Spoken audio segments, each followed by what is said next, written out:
13 to 14. Ang topic po natin today ay about discernment. So, sa ginagamit ko pong material, the primary material, yung Institute of Basic Life Principle, ang opposite daw ng discernment ay judgment. But I beg to disagree because discernment itself is a form of judgment. So, minabuti ko na ang gamitin na sa palagay ko ay pinakamalapit na opposite ay spiritual foolishness o spiritual na kamangmangan. Pero bagong lahat, buksan po natin ating mga Bible sa sulat sa mga taga-Hebreo, Kabanatang 5, talata 13 at 14. Babasahin ko po ito sa New King James Version.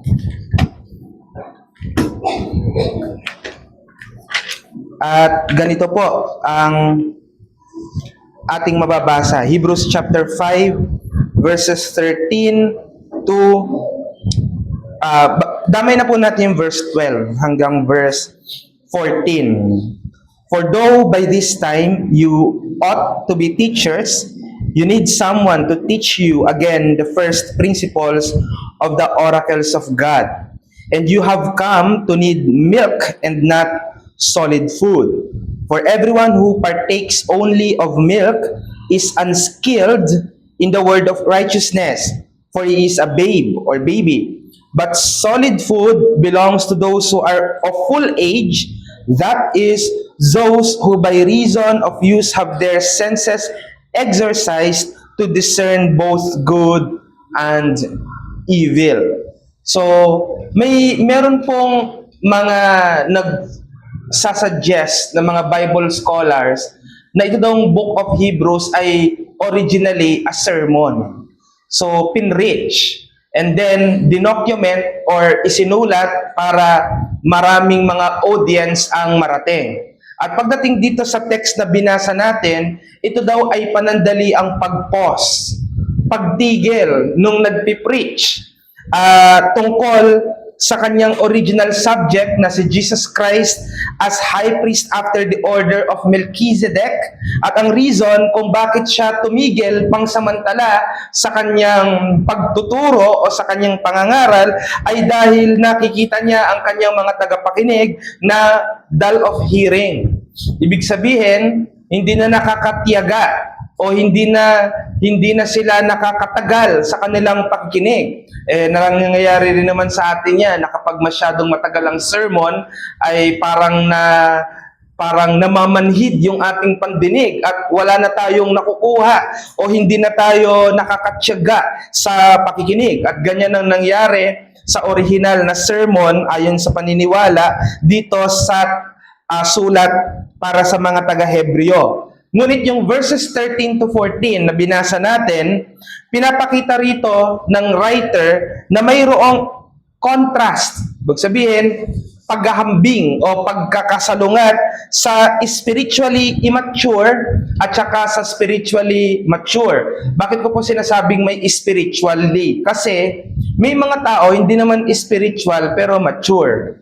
So yan yung mga matatanda na marunong sa buhay o may responsibilidad pero hindi mananampalataya. Pero ang pag-uusapan natin kasi ay tungkol sa pananampalataya. Kaya sa larangan ng pananampalataya, mayroong spiritual na maturidad at mayroong ding spiritual na immaturity. So a person may be mature in terms of work, in terms of studies, pero pagdating sa larangan ng pananampalataya, siya ay walang paglago o hindi tumitibay. At ayan, may kita natin, kaya hindi porke mature in age, ay mature din spiritually. Hindi ganun ang ating pagtingin dyan.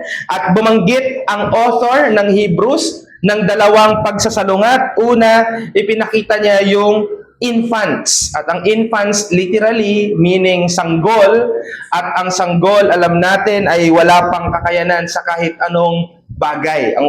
Ang sanggol ay walang ibang kayang gawin kundi umiyak kapag mayroon siyang pangangailangan o mayroon siyang nararamdaman o siya ay dinatnan na ng kanyang pagdumi, lahat yan, puro pag-iyak ang gagawin yan. Hindi ka makakakita ng sanggol na magsasabi sa yung nagugutom na siya, no, in words, kundi yan ay sa pamamagitan ng pagtangis. At yan ang ginamit ng author ng ating binasang text bilang paghahambing. Ang infants ay unskilled. At kapag pinag-usapan natin ang spiritually immature, walang ni anumang kakayanan sa salita ng katwiran. Wala siyang kaalaman, wala siyang paglago, wala siyang kakayanan sa salita ng katwiran, sa makatwid ang salita ng Diyos. At ang mature na binanggit naman dyan ay trained by constant practice to discern good and evil.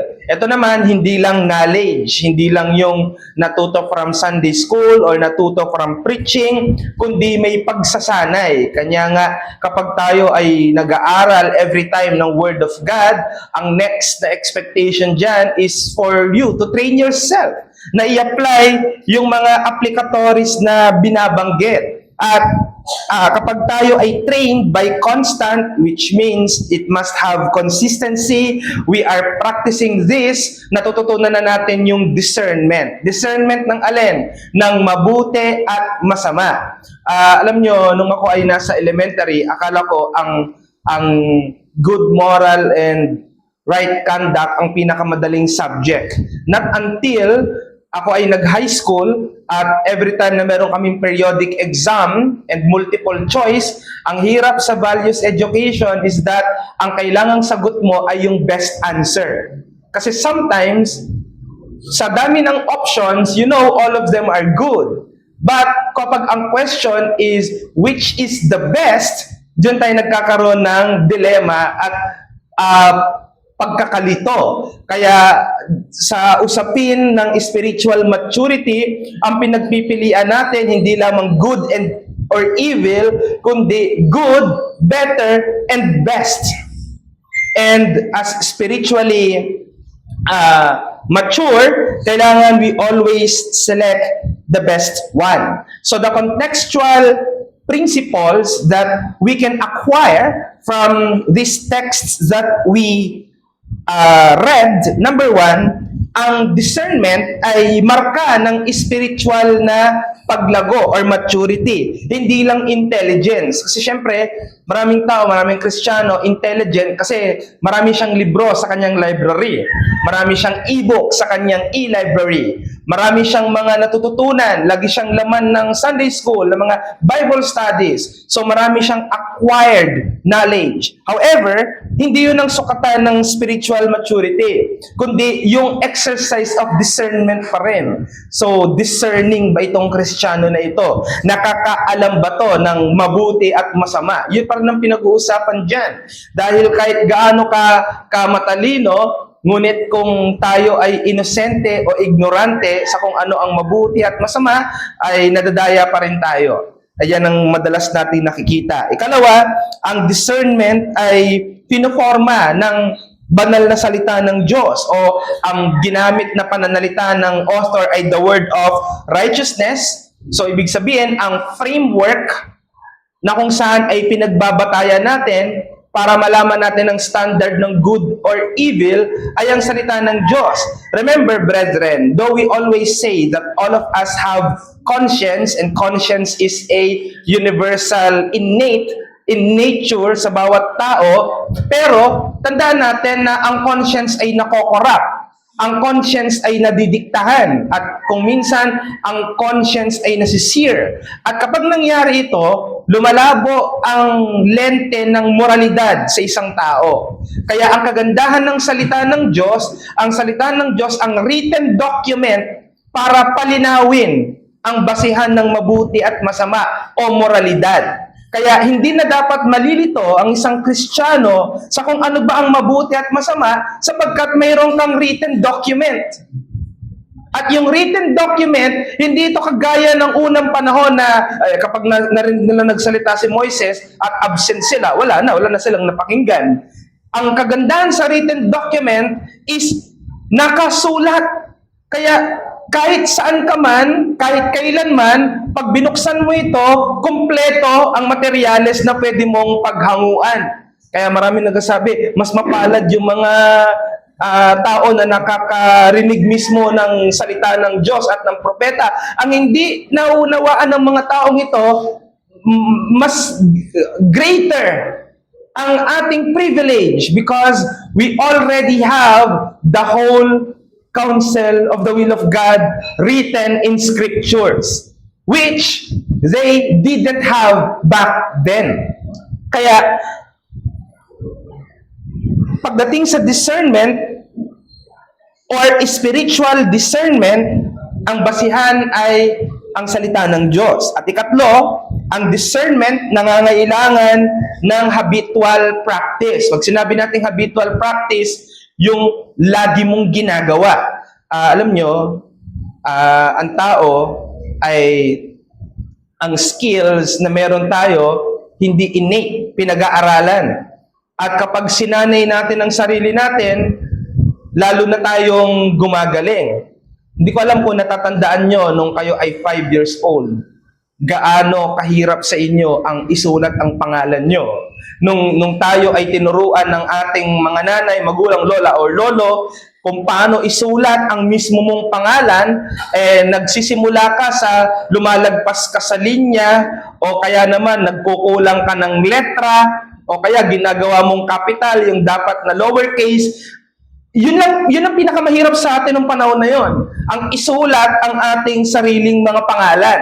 Ngunit, dahil sa paulit-ulit nating ginagawa, natatandaan ko, bawat linya, susulat ko yung pangalan ko, sa pangalawa, susulat ko ulit yung pangalan ko, hanggang sa masanay at masanay ng masanay, nagiging madali sa atin ang isang bagay. Ang isang Kristiyano na palaging nagkakamali ay hindi nagsasanay ng kabanalan. Yun ang ibig sabihin nun. Kaya may pagsasanay sa bahagi ng isang Kristiyano para ma-exercise niya ang discernment. Hindi ko pa dinidefine sa inyo kung anong discernment, binibigay ko pa lang yung context ng binasa natin. So, kailangan habitual practice, laging ginagawa. Kaya nga, ang isang senior, whether sa eskwelahan, sa trabaho, or sa business, hindi mo maaaring hindi pakinggan ang sasabihin niya. Bakit? Dahil nanggagaling siya sa karanasan.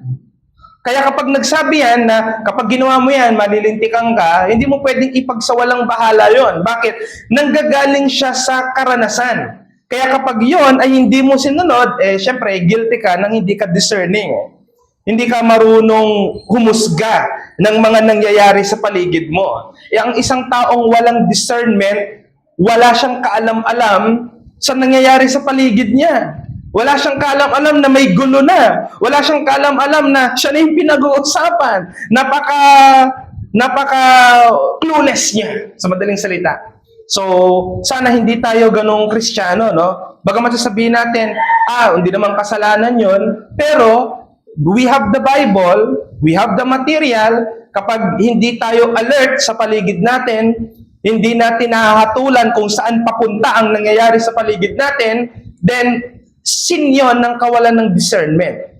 Though, alam natin na Diyos ang may hawak ng future, pero binigyan tayo ng spirit ability or spirit-given ability na magkaroon ng inference. Pag sinabi nating inference, hindi mo pa nakikita yung mangyayari, pero based sa mga nangyayari in the present, alam mo kung saan papunta yon. At dahil alam mo kung saan papunta yon, nandyan kagad yung act of prevention. Kunyari, ang isang kapatid, alam mo na kahinaan niya yon, nandun siya, alam mo kung saan papunta yon. Hindi ka mananalangin na, Lord, sana hindi siya matukso, sana po hindi siya mag-give in. No. Ang discernment is you act based on that present circumstance to avoid that person from falling or from sinning. So, if we habitually do that, madali na sa atin malaman kung isang bagay ay just or evil. Ayan. Kaya ang sabi ng Micah 6:8, di ba? He hath shown you Pinakita na daw sa atin ni Yahweh, He hath shown you, O man, what is good and what doth the Lord require of thee. Bakit? Ano yung ipinakita sa inyo? Hindi naman yun yung nakasulat sa Bible, kundi yung history in the past. Di ba? History in the past. Nakita ko kanina sa isang Facebook post. Kapag nauto ka ng uuto, sa unang pagkakataon, kasalanan yon ng uuto. Pero kapag nauto ka pa sa pangalawang beses, ikaw na yung may kasalanan nun. Bakit? Hindi ka nagpa-practice ng discernment. Alam mo na kung ano yung mangyayari.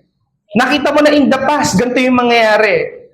Kapag ka sinasabi mo, hindi, baka naman nagbago na, at hindi ka nag-practice ng good judgment or discernment, as how we call it today, then ikaw ang guilty at ikaw ang may kasalanan dyan.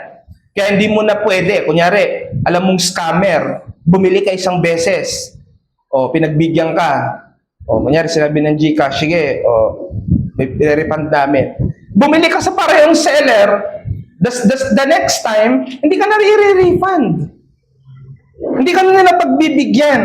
Kulang na lang sabihin sa'yo, engot ka. Di ba?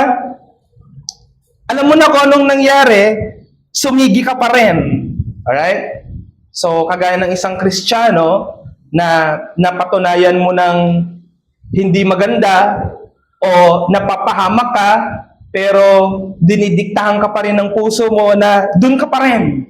Kahit alam mo na ang mangyayari sa iyo.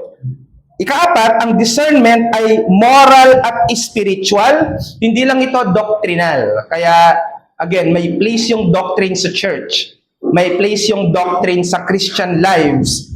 Pero doctrine misapplied is lack of discernment. At ikalima, lack of discernment, ang pinapakita nito ay spiritual stagnation. Ito yung mga Kristiyano na gustong-gustong laging nakaupo at magkwentuhan tungkol sa doktrina, magpayabangan tungkol sa doktrina, pero walang totoong paglagong nangyayari. Ang paglago, hindi yung dumami yung kaalaman. Magandang dumadami ang kaalaman. Pero sa dami ng alam, isipin mo, bawat kaalaman may application. Pag hindi ina-apply, baliwala yung nalaman mo. Baliwala yung nalaman natin. Kaya maraming Kristiyano, hindi nakaka-enjoy, hindi niya mahanap saang parte masaya ang pagiging Kristiyano. Bakit? Kasi puro knowledge lang yung tinatanggap niya eh. Pero sa buhay niya, hindi niya makita paano nakaka-apekto itong mga pinag-aaralan namin sa personal kong buhay. Clueless na naman ang salita dyan. So, nalalaman mo doctrinally ang mga tinuturo, pero paglabas mo sa simbahan, clueless ka kung ano yung gagawin mo. Especially kapag nandyan na yung mga maraming options sa iyong harapan at hindi ka makapili, ano kaya dito ang dapat kong gawin, dapat kong piliin, dapat kong puntahan. Ganon kaimportante ang usapin ng discernment. Kaya ano ngayon ang biblical discernment? Ang biblical discernment ay kaloob ng Espiritu Santo na nag-grow sa atin, abilidad ito na nade-develop sa pamamagitan ng scripture at obedience. Kaya nga, sinasabi nila lagi, ang Bible daw ay parang manual of life. To which I agree. Totoo naman yon. Kasi kung iisipin natin, meron kang Bible, marami kang napag-aaralan dyan. Ngayon, kung ang pagiging Kristiyano ay lagi lang mag-aral ng Bible, walang dating yon. Para ka lang nasa school nun. Di ba? Pinag-aaralan mo yung mga law of motion, wala namang kinalaman sa buhay mo yon, di ba? Alam mo lang, kaya pala gumagalaw yan kasi inertia pala yan. Di ba? So, ganun lang. Pero walang application, wala kang pakinabang. Di ba? Bakit yung mga nagbi-business, laging may seminar? Tinuturuan sila ng mga technique, tinuturuan sila ng mga methodology, tinuturuan sila ng mga pangamaraan. So, alam nila ang saysay ng ginagawa nila. Bakit ang mga doktor, kahit tapos na sila ng pag-aaral, laging may mga conference? Bakit? Kasi hanggang ngayon, may mga sakit na hindi nagagamot. At kapag nakatuklas ng mga gamot, ina-update silang lahat. At kailangan yun, required yun para sa profession nila. Alam ng mga doktor kung bakit mahalaga sa kanilang ang mga seminars. Pero alam ba ng mga Kristiyano, bakit sila nag-aaral ng Bible? Bakit tayo nagsa-Sunday school? Bakit tayo nakikinig ng preaching? Alam ba natin ba't natin yung ginagawa? Kasi sayang yung ginagawa natin o yung ginugugol natin na oras kung ang nasa isip mo lang, kaya ako ito ginagawa para i-bless ako ng Panginoon. Mystical. Nanggagaling ka sa mystical na kaisipan na para bang may magic na mangyayari dahil ginagawa natin ito. Practically speaking, the reason why we're here is because the Creator who created us, He knows how to live your life to the fullest.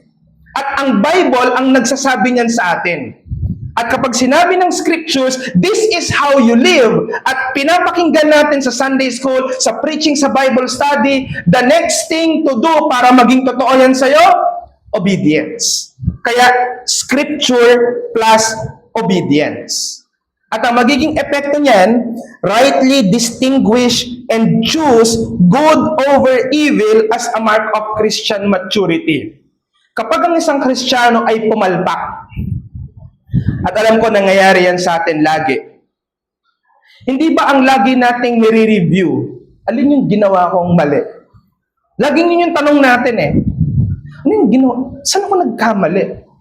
Ang nakakalimutan, balikan ng Kristiyano ay yung options na meron siya bago siya nagkamali. Di ba? Meron kang option eh. Ikaw yung pumili niyan eh. Kaya ka nalaglag. Ang iniisip lagi ng Kristiyano, naku, kinapos ako. Naku, dapat pala ginawa ko yon. Pero ang dapat pala, dapat di mo pinili yon. Dapat di mo pinuntahan yon. Dapat di mo pinasok yon. Kaya hindi lang tungkol sa kapos ka ng ability, kaya ka nagkamali, kundi kinapos ka ng discernment. Hindi ka pumili ng maayos. Hindi mo hinatulan ng tama yung sitwasyon mo. Ganyan ang kinauhulugan ng maraming mga Kristiyano. Kaya, marka ito ng Christian maturity. Dito, nasusukat kung ang Kristiyano talaga mature. Ayan. Ngayon, ano ang mga implications? Una, ang Kristiyano na iniiwasan niya na pag-aralan ng mga malalalim na doktrina, nananatili siyang undiscerning. Nananatili siyang clueless sa kanyang buhay. May kita natin yan sa Ephesians chapter 4, verse 14. Ephesians chapter 4 and verse 14. That we should no longer be children, tossed to and fro, and carried about with every wind of doctrine by the trickery of men in the cunning craftiness of deceitful plotting. Remember, bago sabihin niya ni Apostle Paul, nanggaling siya sa sinabi niyang nagbigay ang Diyos ng mga propeta, apostol, pastor, evangelista, diyan siya nanggaling. At ang layunin kung bakit nagkaloob ang Diyos ng ganyan ay para pagtibayin ang iglesia. At ang nagpapatibay daw ng iglesia, pagtuturo. Pagtuturo, hindi na mga doctrines of Christ, kasama yon, pero pagtuturo ng banal na pamumuhay na may kalakip na pangako ng quality life. Kung iisipin nyo na kaya tayo nagpapakabanal para siguradong sa langit tayo pupunta, ang laki ng namimiss mo sa buhay Kristiyano. Kung yun lang yung nasa isip mo, bagamat totoo na ang pagpapakabanal ay security natin na tayo ay pupunta sa langit, pero wala kang nakikitang pakinabang niyan sa buhay na pangkasalukuyan? Yun sana ang asamin natin. Di ba? Lagi pa tayong nakaisip na itong ginagawa natin ay for future rewards lagi.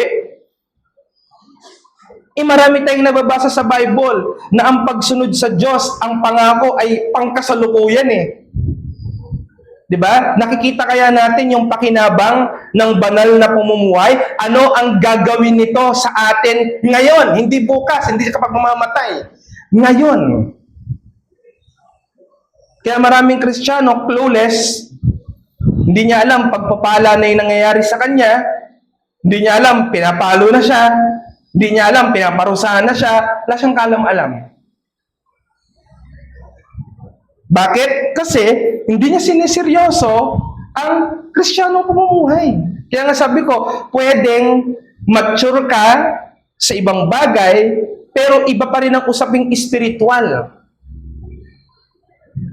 Diba, maraming Kristiyano hindi seryoso sa kanilang Kristiyanong pamumuhay, pero seryoso sila sa kanilang sekular na pamumuhay. Kaya syempre, lumalaki pera nila dahil seryoso sila sa trabaho, seryoso sila. Tapos, ang Kristiyanong practice lang nila ay laging mag-post natin kay Lord. Ganyan. Pero, walang responsibilidad sa mga bagay na pang-espiritual. Hindi pa rin yun maaari. At ikalawa, ang growth sa pagiging discerning Christian, nagre-require ng word plus practice. Yan lagi. Word plus practice. Hindi lang nakikinig ng sermon, kundi, ayoko nang gamitin yung word na isinasabuhay kundi pinapractice yung mga application na sinasabi sa sermon or sa scripture. Okay? Tingnan po natin ang Romans chapter 12 verse 2. Romans chapter 12 verse 2. Ganito po ang ating mababasa. And do not be conformed to this world, but be transformed by the renewing of your mind, that you may prove what is that good and acceptable and perfect will of God. Lagi itong binabanggit, pero laging nami-miss yung context. Let me explain. Nung sinabi ni Apostle Paul na huwag tayong kumonforme, huwag tayong mag-conform to this world, remember that the meaning of this world is the present age. Tapos may age to come. Di ba yan yung Pauline theology? So, present age, kaya ang tinutukoy niyang this world ay yung sistema ng mundo sa ilalim ng kasalanan. Yan ang titingnan natin. Kaya dahil huwag tayong kumonforme dyan, ibig sabihin, huwag tayong sumunod sa standards niyan. Dahil ang standards ng present world, hindi looking up to God. It's always looking up to self. Kaya kung ano ang naiisip ng tao sa ganang kanyang sarili na working, kagaya ng pragmatism, yun ang gagawin niya. Nai-stuck siya, nai-stagnant siya sa palagay niyang quality of life. Tapos, nasa-satisfy na siya doon. Ang hindi nakikita ng mga Kristiyano, there's more. At alin yung there's more na yon? If we will be transformed by the renewing of your mind. Kailangan ng turn of decision, turn of event, or turn of someone's life. Magbabago, bigla kang magbabago. Kaya hindi lang ngayon, Lord, surrender ko na yung buhay ko po sa'yo. Hindi ganun yun, ang babaw nun. Kundi, biglang nakarealize yung tao, malitong pamumuhay ko. Sa ganun nagsisimula, hindi yung natutunan doctrines of grace. At tama yun, sige, papabaptize na ako. Yun na yun, hindi. Kaya, napakaseryoso ng conversion, mga kapatid. Yung mga ligtas na dito, alam nyo ang pinag-uusapan natin. Kasi sa conversion, nakarealize ka ng matindi. At yung pag-turn mo, hindi lang pag-turn sa isang specific na kasalanan, kundi estado mismo ng iyong pamumuhay. Mababago lahat o binago lahat. Nagsimula yan by transforming or renewing of our mind. Bakit?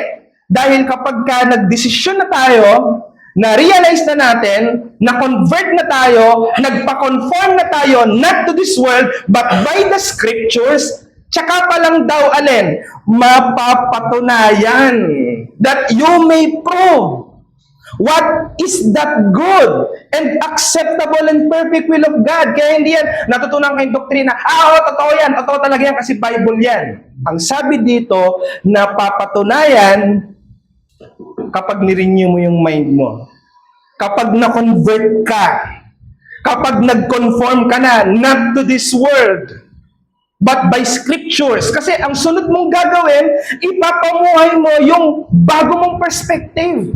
Ipapamuhay mo yung bago mong standard na nakaayon na sa scriptures. At dahil lumalakad ka na doon, napapatunayan mo na ngayon, tama yung sinasabi ng Bible. Pero hanggat di mo ginagawa yan, hindi mo talaga mahanap kahit saan. Paano naging tama tong Bible na to? Hindi mo malalaman yun. Kaya, intelligence is not enough. Ano pa ang Psalm 119, verse 66? Psalm 119 and verse 66. Teach me good judgment and knowledge, for I believe your commandments. Kaya sabi ko sa inyo, hindi ako naniniwala dun sa librong binabasa ko na ang kabaliktaran daw ng discernment ay judgment. Siguro kung sinabi niyang false judgment, payag ako. Pero ang discernment, judgment yan. Nagja-judge ka eh. Sa buhay na ito, hindi natin maiiwasang mag-judge. Kapag meron kang tatlong pagpipilian at pumili ka ng isa, nag-practice ka ng judgment nun. Kasi may reason ka kung bakit mo pinili yung isa over the two. Kaya hindi natin maiiwasan mga kapatid na hindi maging judgmental. Pero ang iniiwasan natin ay yung judgment na folly. O galing sa kamangmangan, o hindi tama, or unjust. Ang sabi ng salmista, turuan mo ako, O Yahweh, ng mabuting paghatol at ng kaalaman, sapagkat naniniwala ko sa iyong kautusan. Bakit niya sinabing, naniniwala ko sa iyong kautusan? Hindi lang dahil nananampalataya siya kay Yahweh, kundi napapatunayan niya na ang salita ng Diyos ay may totoong pakinabang. Di ba? Hindi lang tayo nag-uusap dito ng mystical na usapin, kundi katotohanan sa buhay natin ng mga ito. Kaya, gusto mong lumago at maging discerning na Kristiyano, after mong makarinig ng mga salita ng Diyos, sa sino mang mga mangangaral na tumatayo sa pulpitong ito, o sa pulpito ng ibang iglesia, kung ikaw ay napapadpad sa ibang iglesia, ang kasunod mong gagawin ay lakaran ang mga napakinggan. Ilagay sa ating Kristiyanong paglakad. At ikatlong implikasyon, ang mga iglesia, kasama tayo, dapat meron tayong goal na i-move from milk to solid food ang ating mga hearers. Hindi natin sila laging i-spoon feed. Right? Ano yung spoon feed? Damulag ka na, sinusubukan ka pa rin. So, sobrang mahal na mahal ka ng magulang mo, sinusubukan ka pa rin, di ba? Okay lang yun kung pabebe ka lang, pero marunong ka naman talagang kumain ng sarili mo. Pero, kapag talagang hindi ka makakakain, hanggang di ka susubuan, ibang usapan yun, di ba? So, yung sobrang dependent ka pa rin, kung ano yung nasimulan mo, sobrang dependent ka pa rin doon. Kaya, hindi lumalago ang isang iglesia kapag hindi natututo ang mga miyembro mag-move from milk to solid food. Yung bang ingat na ingat pa rin ang mga pastor o mga preacher na hindi ma-offend yung mga miyembro nila. Lagi na lang ganon, ba? 10 taon na nandiyan, ganon pa rin yung dealing mo sa kanya o sa kanila. Hindi sila lumalago. Ano ang sabi ng Hebrews chapter 6, verse 1? Hebrews chapter 6, verse 1. Ganito po ang ating mababasa. Therefore, leaving the discussion of the elementary principles of Christ, let us go on to perfection, not laying again the foundation of repentance from dead works and of faith toward God. So, ano ang sinasabi dito ng author ng Hebrews? Hindi tayo dapat nagiging stagnant sa mga basics. Diba? Parang nagigitara o nagpapiano. Sa unang lesson, laging basic yan. Yung tinatawag namin daga. Kapag ka ang key mo ay D, umiikot-ikot ka lang sa D, A, G, balik sa A, ganun lang. Kung alam dyan, two decades ka na nagigitara, ganun pa rin yung alam mo, hindi ka natuto. Natuto ka, konti. Hindi ka na umunlad. Yun ang ibig sabihin. Di ka umuunlad. Di ba? Kaya sabi ng mga negosyante, hindi ka uunlad dyan sa mga trabaho kasi fix yung sahod mo. At least naiisip nila na meron pang room for improvement. Meron pang room for development. Kung sanay kang, kung talagang satisfied ka na sa ganyan, hanggang mamatay ka, ganyan ka pa rin, wala namang problema kung yan ang satisfaction mo. Pero, kapag ka ikaw yung Kristiyano na, hindi naman masama mag-ambisyon mga kapatid, nag-a-ambisyon ka, at yung pag-ambisyon mo ay ayon sa kaloob syempre ng Diyos, magkukulang ka kapag ka, ay, hindi ko na-exhaust ng tama. Hindi ko na gagamit ng tama ang mga binibigay sa akin ng Diyos. May talent ako pero hindi ko sino-showcase. May talent ako pero hindi ko ginagamit. Hindi mo napapaunlad ang sarili mo. Kaya kapag ang isang iglesia ay nagtuturo ng doctrine of salvation, after on, tapos na, puro na lang mga practical, wala nang ibang tinuro, parang wala nang ibang usapin, bumabansot ang kanyang mga miyembro. Kaya kapag ang mga miyembro niya nakakilala ng mga reform, hindi na maintindihan kung anong pinag-uusapan niya. Bakit? Kasi hindi umuunlad. Yun yung kagandahan na ipinagpapasalamat natin sa Panginoon na tayo ay nasa reform na pananampalataya. Pero ang ayaw din naman nating mangyari ay yung, alam niyo yun, kumakain tayo ng solid food pero hindi tayo napapalakas nun. Diba? At minsan, masama pa ang nagiging epekto sa atin noon. Buksan natin ng Ephesians 4:11 to 13. Ephesians chapter 4, verse 11 to 13. And He Himself, si Christ yun, gave some to be apostles, some prophets, some evangelists, and some pastors and teachers. Para saan daw? For the equipping of the saints, for the work of ministry, for the edifying of the body of Christ, till we all come to the unity of the faith and of knowledge of the Son of God, to a perfect man, to the measure of the stature of the fullness of Christ. Kaya, isang tanong lang, ano ang goal dapat ng mga nangunguna sa iglesia? Gawin kang perfecto, ayan dito. Gawin kang perfecto. Pagtibayin tayo bilang iglesia. Ang requirement ba dapat perfecto yung pastor? Hindi din. Dahil kasama rin siya sa journey ng perfection. Ngayon, wag kayo maging sensitive na tinutukoy kay perfect, sinless perfection. Ang gusto kong sabihin dito, kailangan pa rin nating i-aim na maging perfect kahit alam natin, di natin yan mamimit. Bakit? Para hindi ka nasiset sa, parang ganito, bigyan ko ka na example. Yung aking mga underwriters, kapag ka matagal na sila sa work, ang full target nila, dapat maka-6 sila na ma-approve na loan every day. Kapag training pa lang, you wouldn't expect them to do that. Dahil hindi pa nila kabisado ang process. So, for this month, isa ka lang muna every day, sanayin mo lang yung sarili mo sa mga process. The next month, dagdagan kita uli ng isa, so 2 na ang target mo. Hanggang marating mo yung 6. Pero ang sinasabi ko sa kanila lagi, kahit 1 pa lang yung target mo ngayon, huwag mong iisipin na 1 lang yung target mo. Kasi dadating yung time, dadagdagan yan. Kaya unti-untiin mo nang sanayin yung sarili mong mag-exceed. Ganyan din sa Kristiyano. Sa Kristiyano, hindi ka masisettle sa kahon na nandun ka sa loob. At isipin mo, komportable na ako dito, walang panganib, walang kaaway. Dapat, nagpe-pray din tayo ng gaya ng prayer ni Jabez. Extend my territory.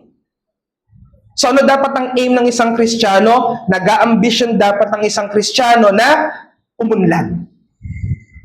Sa iglesia, sa sarili, sa anumang ministeryo na kanyang ginagalawan. Kaya yung sinasabi rito sa verse 12 na for the equipping of the saints for the work of ministry, hindi to ministry sa loob ng simbahan, ministry of music, ministry of word, hindi yan yon. Ang ministry ay paglilingkod sa kahit anong larangan.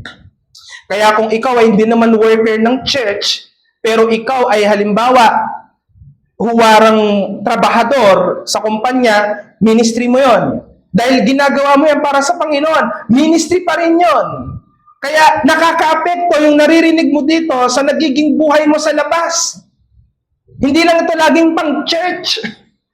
Nakasawa yung gano'n, lahat na lang pang church. Eh, hindi naman church lang yung buhay natin. Ang church ay slice of life lang. Alam niyo yung slice of life? Parang isang bahagi lang yan ng buhay mo. Pero hindi yan yung buong buhay mo. Marami kasing Kristiyano, sobrang fanatic din sa church. Lahat na lang tungkol sa church. Kahit sa bahay niya, dala-dala niya yung church. Mali naman yon. Hindi yun yung buhay mo eh. Kaya iba, di makapag-asawa. O kung magkapag-asawa, late na. Kaya nagkakamali na ng pinipili. Bakit? Kasi ang pinakakasalan daw niya yung Lord. Sabi mo lang, hindi ka nag-aaral ng Bible. Di ba? Slice of life, ginawang pambuong buhay. Di ba? Gaya ng isa ko pong agent, umiiyak kasi parang feeling niya nabubuli siya. Pinaliwanag ko sa kanya na masyado kang 100% mo nakatutok ka sa work. Mali rin yan. Sabi ko, slice of life mo lang yung work. Pero may bahay ka pa rin inuwian, meron ka pa rin mga kaibigang pinupuntahan, dapat paunlarin mo rin yung mga area na yon. Kasi kapag nilunod mo yung sarili mo sa isang piraso lang ng buhay mo, apektado kahit saan ka pumunta, dala-dala mo yun. Di ba? Kaya yung iba, binasted ng boyfriend, ng girlfriend, pagdating sa work, dadama eh. Nag-absent. Hindi mo alam, nadadagdagan yung problema mo. Yan yung mga tao o mga Kristiyano na hindi nagpa-practice ng spiritual discernment. Mabilis silang matangay ng kanilang mga emotion. Mabilis silang maanod ng kanilang mga pinagdadaanan. Kaya ito po yung warning, mga kapatid. Mayroong akong dalawa na sasabihin na misconception sa kung ano ang discernment. Una, ang discernment, hindi ito yung gut feel. Kasi maraming Kristiyano na ganito. Alam mo, kinukutuban ako dito eh. Parang di ko dapat ito ituloy eh. Mayroong nagsasabi, sundin mo yung kutob mo dahil wala namang mawawala. Hindi, may mawawala syempre. Yung mga pagkakataon, yung privileges, yung mga benefits na makukuha mo dahil dyan sa gut feeling na yan. At bakit hindi dapat tayo sumunod sa gut feel? Dahil sabi ng Jeremiah chapter 17 verse 9, mapandaya yung puso. Kaya kapag diniktahan ka niyan na huwag kang pumunta dyan, hindi word of God yun. Hindi yung spirit na bumubulong sa'yo at nagsasabing huwag kang pumunta dyan, mapapahamak ka dyan. Unless, fina-flash sa isip mo ng Holy Spirit ang mga natatandaan mong verse about it. Kunyari, ay sabi ng Bible, huwag akong papasok sa gantong uri ng lugar. O di Bible yon, spirit na yon. Pero yung ikaw lang, kinutubang ka lang, parang nostalgic to yung mga ganun lang. Hindi. Ang point, ang discernment ay pagpapasakop ng feelings sa scripture. Yan yung mahirap masterin, mga kapatid. Yung iba yung nararamdaman mo, pero sinasabi ng isip mo, ito yung sinasabi ng Bible. Kaya kailangan kontrahin mo yung nararamdaman mo.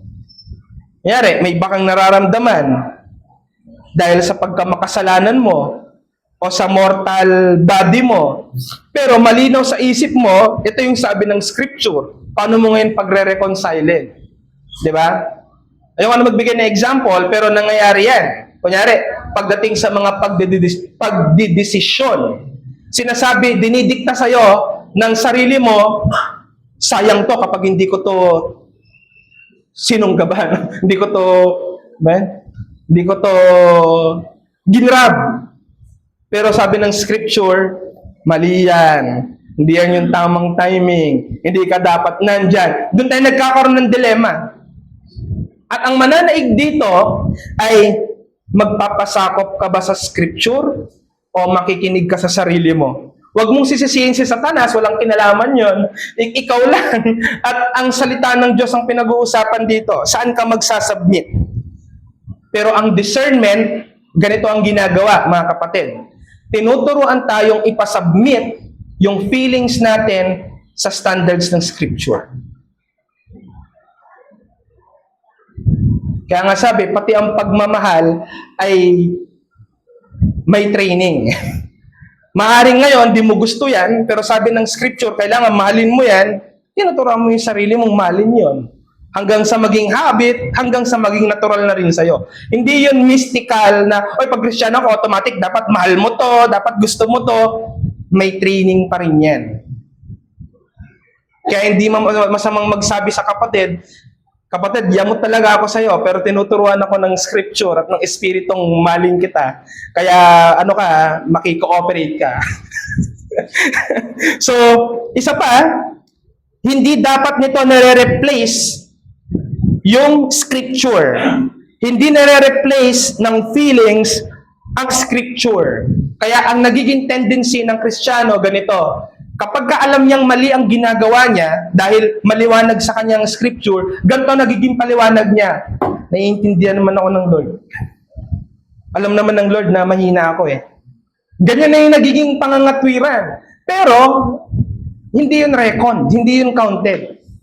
Ikalawa, hindi dapat tayo minimalist Christian. Ang minimalist Christian is yung attitude gaya ng di naman binawal eh. Hindi ko na tinagalog ko na sa inyo mas practical eh. Di naman binawal. Wala namang pagbabawal eh, di ba? Oh. May katotohanan na kapag hindi binawal, malaya kang gawin. Pero kapag yan ang lagi mong sasabihin para lang takasan yung katotohanan na alam mong nasa danger ka, at pumapasok ka doon, hindi yan pasok. Anong sabi ng Philippians chapter 1 verse 10? Philippians 1:10, that you may approve the things that are excellent, that you may be sincere and without offense till the day of Christ. Kaya natin pinag-uusapan dito na between tama at mali lang, kundi between what is good and what is excellent. Yan ang nagpapalito sa mga Kristiyano. Pwedeng good ito, pero meron pa palang mas excellent, mas outstanding, mas maganda. At dapat ang Kristiyano nandun.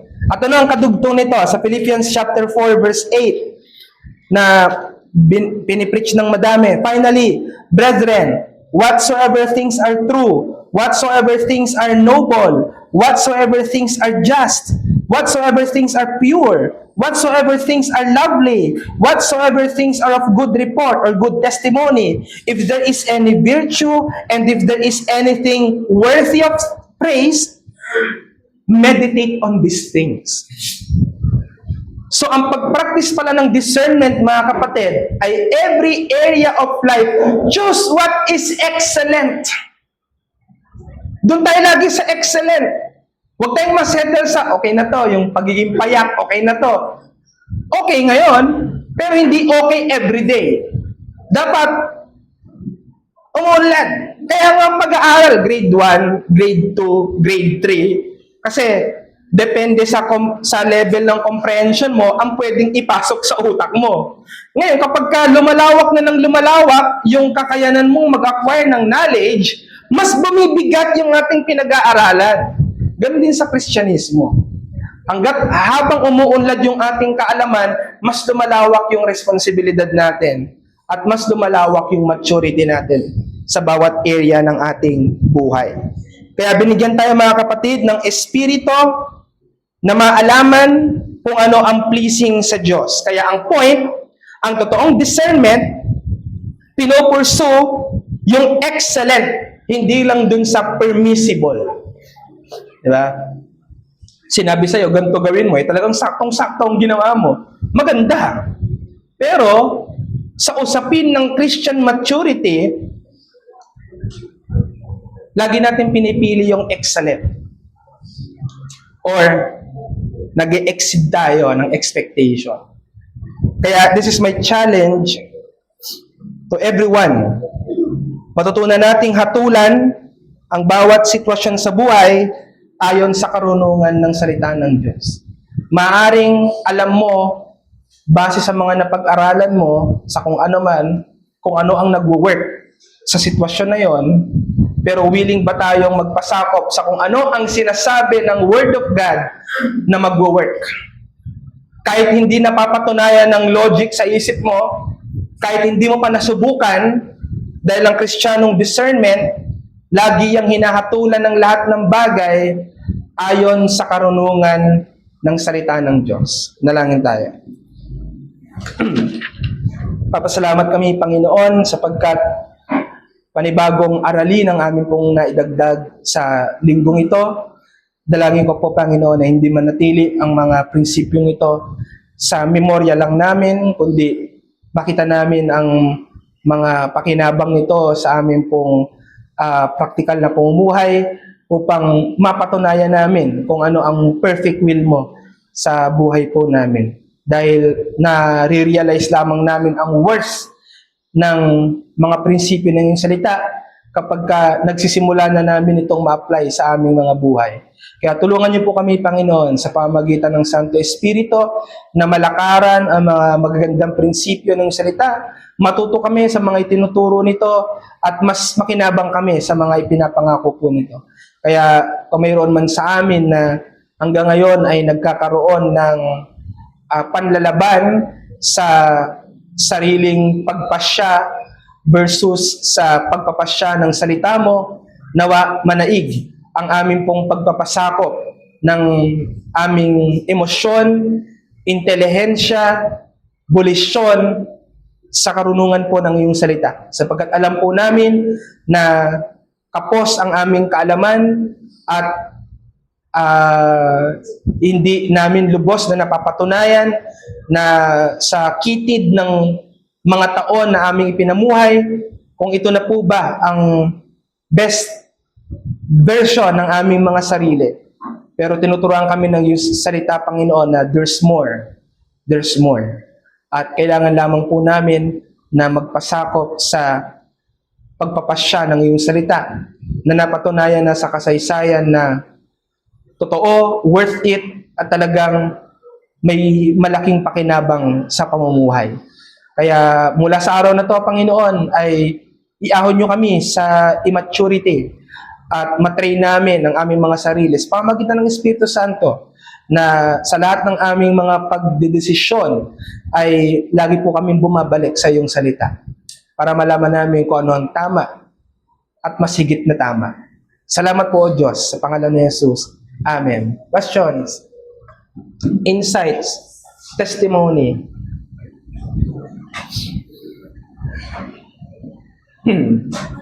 Anyone?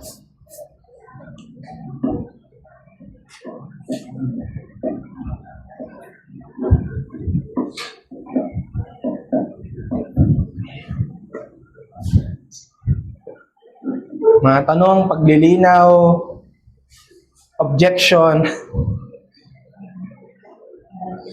Dahil ang ating pong Sunday School ay interactive, kaya meron po kayong bahagi na question o humingi ng paglilinaw para po sa kapakinabangan ng lahat. Sige po, anyone? Or pwede rin kayong magdagdag ng sa discernment nyo ay mas makapagpapatibay sa atin bilang church at sa bawat isa individually. Question? Anyone?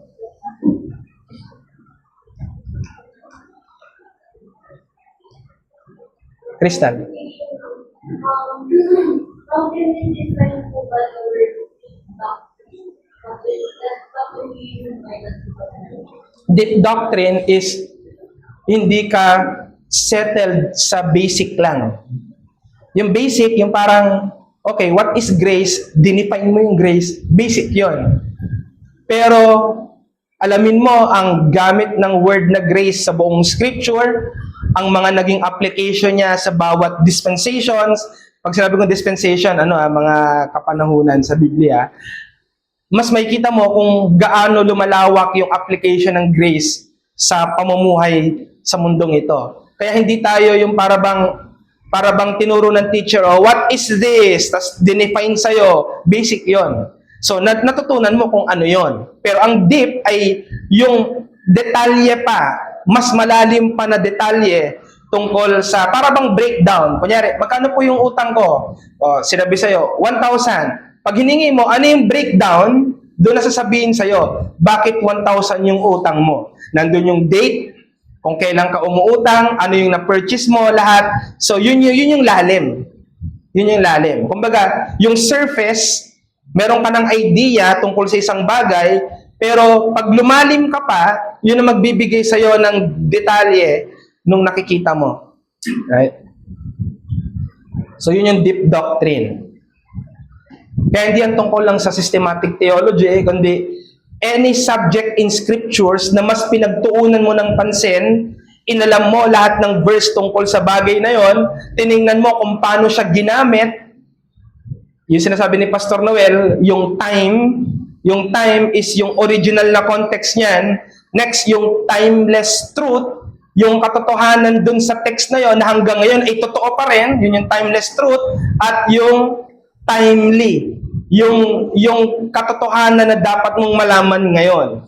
So yun yung format niya sa devotion eh. Hindi mo kailangan maglagay ng number 1, number 2. Kapag nagbabasa ka ng text, ang alamin mo lang yung time. Ano yung original na context niyan sa panahon na sinulat yan. Timeless is alin dyan yung totoo na hanggang ngayon totoo pa rin. Yun yung timeless. At yung timely, aling katotohanan dyan yung mapapakinabangan mo ngayon. Yan. Kaya kapag ginawa mo yon sa devotion, solve ka. Solve ka. Kasi alam mo, paano mo bibit-bitin yung text sa practical mong buhay. Does that satisfy your question? None? Okay, next week ulit.